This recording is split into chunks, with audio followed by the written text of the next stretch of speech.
Magandang araw guys, mayroon akong gagawin ngayon. Paano gawin ang yantas na lagyan ko po ng ang bar, at saka ito yung kaniyang gawin ko po yung hub, at yan mayroon akong ilalagay dito para kabali guide. Yun guys, ito ang kanyang bearing. Ito pag mayroon ng ito yung axle, nandiyan dito yan nakalagay. So ngayon guys, umpisahan ko na.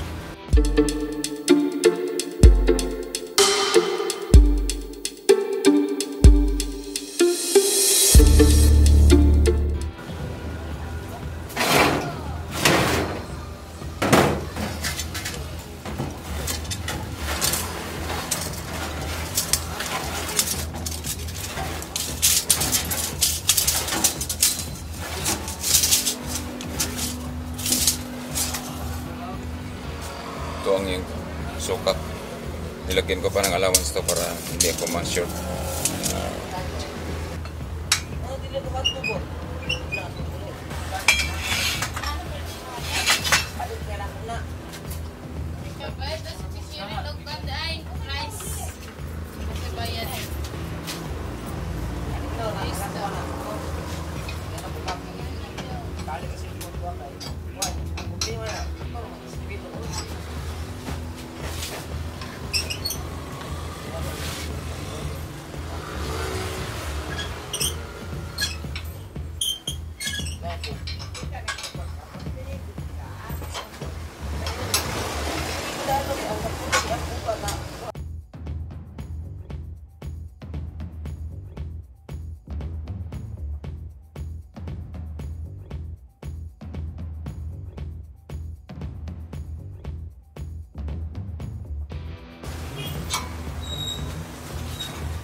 Guys, parang hirap tong ipa-daan sa printer ko kasi parang hindi makaya sa printer ko. Sa binder, pupukin ko na lang to para madali na. Malapit naman ito guys. Yung panoorin niyo nun guys kapag ang ginawa ko ito.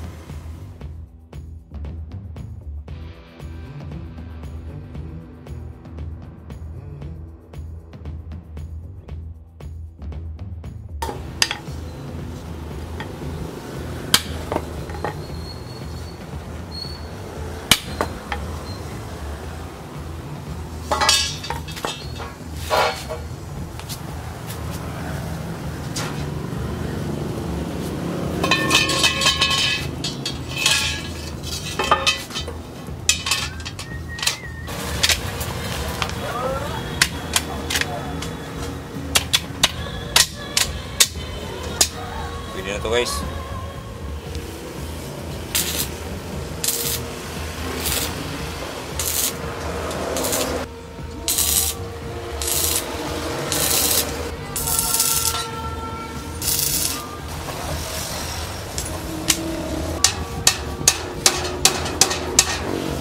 Guys, ito na ang aking ginagawa. Ito, susukatin ko po ito na pareho sila 20 centimeters. Tulad dito guys, doon tayo sa pinaka final sa labas. So, ito 20. Saka dito naman sa kabila 20 din. At saka dito naman sa baba 20 guys, di ba? Okay na.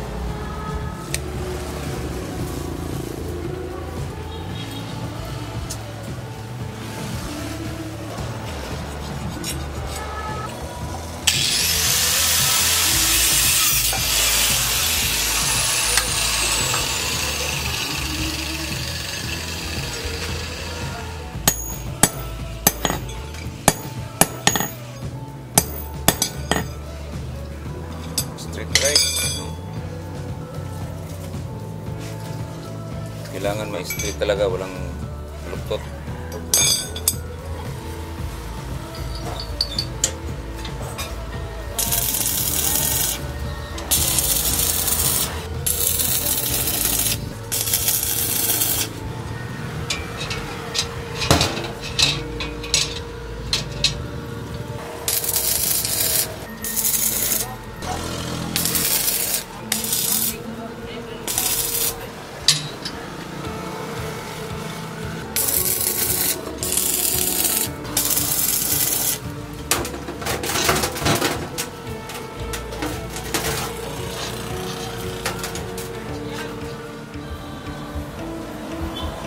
guys, yung axle niya guys, dito ko nilagay para mayroong kunting puwersa para pag-align ko dito sa yantas. I-welding ko dito guys. Wala man akong torno nga na pang-align. Dito na lang ako ilagay.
Guys, ito na, natapos na ang aking ginagawa na yantas na mayroon ng hub. At sana guys, yung bago pa lang sa aking channel na nakapanood, sana hindi kayo magsawa sa aking ginagawa. Ito na guys, oh.